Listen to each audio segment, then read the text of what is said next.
caterpillars. And man, that really hurt, but only for 5 minutes. And then Dia Etheria, they call these Ochenta Ocho, or the 88 butterfly. These are really cool. And there's one spot I find about 10,000 of them, all flocking around this pile of coffee. And then this year, when I came back, instead of bringing clothes back, I just filled my suitcase full of mushrooms. So I had to leave all my clothes in Mexico. How did you cross the border? Across the border the normal way. Flew into San Francisco, and then in the customs form, they ask you about plants and meat and food and stuff, but they don't ask you about mushrooms.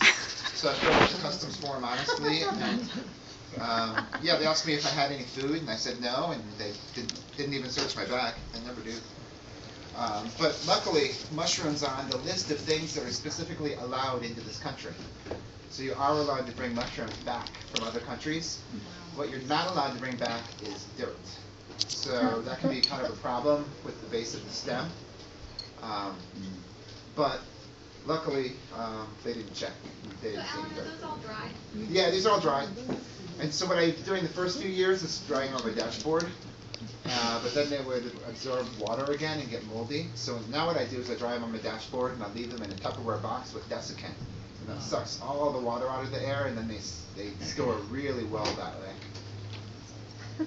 So, did you bring all the mushrooms from Mexico back?